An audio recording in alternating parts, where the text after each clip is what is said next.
So when I started doing At the Source, I got a lot of people telling me, you should do Natasha Pierre in the Great Comet of 1812.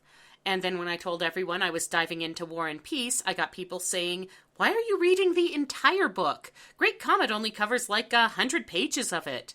Which is true, but the fact is it covers those 100 pages pretty darn accurately. You can basically do a one-to-one comparison between Dave Malloy's lyrics and the passages of the book he's quoting. So instead of discussing what changed from page to stage, not a whole lot, I thought it would be more interesting to look at Great Comet as it fits into the wider scope and themes of the novel as a whole. So let's do a not too terribly deep dive into War and Peace by Leo Tolstoy. Leo Tolstoy, Count Lev Nikolaevich Tolstoy if you want to get extremely Russian about it, was born over 15 years after the events of his most famous novel, though his father was a veteran of the 1812 conflict with France. Tolstoy himself fought in the Crimean War, was pretty horrified by the whole business, and later traveled to Europe where, and this is true, he met with fellow doorstop writer Victor Hugo and became a fan of Hugo's recently completed Les Miserables. Which, when you read War and Peace, makes so much sense it's ridiculous. Large cast of characters across a broad socioeconomic spectrum? Check. Events of historic significance viewed through the eyes of ordinary people? Check. Long passages where the author pauses the plot to write a semi-random essay? Check and double check.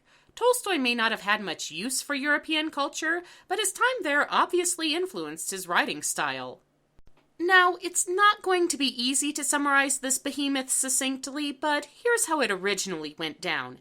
It's 1805 and Napoleon is making a big stink all over Europe, but in the Russian cities of St. Petersburg and Moscow, everyone's just going about their business, making alliances and seeking advancement in a kind of low-stakes Game of Thrones.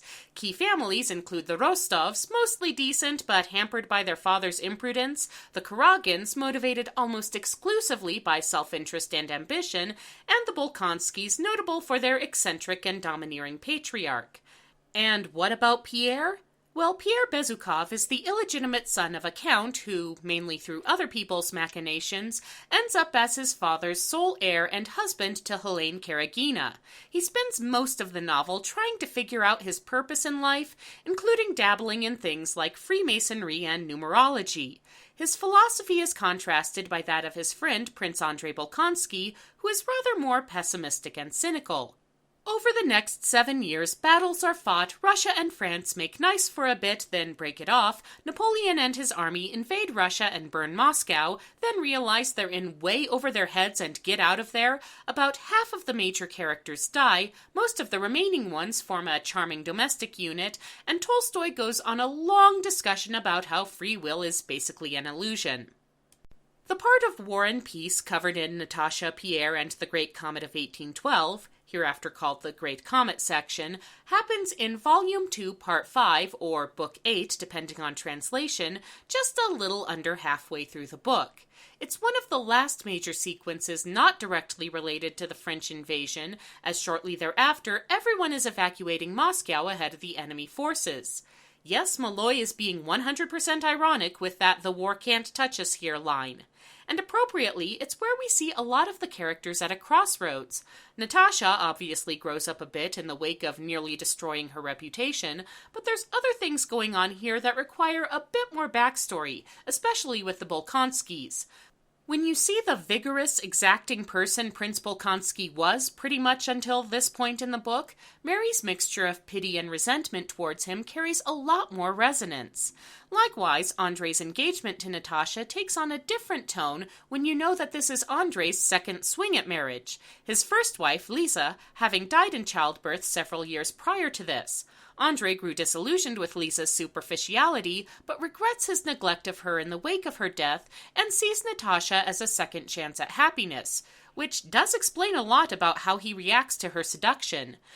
The evolution of his feelings towards Anatole and Natasha in the wake of the Great Comet section form a significant part of the remainder of Andrei's character arc. And why exactly are we focusing on this little romantic melodrama instead of armies marching across the continent? Because for Tolstoy, what's happening in everyday civilian life is just as important as events of historical import, if not more so. One of the recurring themes in War and Peace is that it makes no sense to attribute extraordinary skill or wisdom to the leaders of nations, when in truth their actions are dictated by 1,000 circumstances over which they have no control. Which is why, according to Tolstoy, absolute free will is an illusion. All of us are constrained in some way by the circumstances around us. At the same time, all of us are creating those circumstances, so there's no such thing as absolute predetermination either. It's complicated. Finally, watching Great Comet does give you kind of a skewed perspective over who's important in the overall context of War and Peace. The Bolkonskis are described as minor characters, but Andrei and Mary are two of the book's main protagonists, with Mary being at least as significant a female character as Natasha, if not more so. On the other hand, Anatole and Helene spend a lot of time off-page, mainly because Pierre survives his marriage by avoiding his wife as much as possible, and Marya Dmitrievna pretty much disappears from the story entirely after this section. Which sucks, because there's nothing that can't be improved by adding Marya Dmitrievna to it. Whoa! Good God, y'all!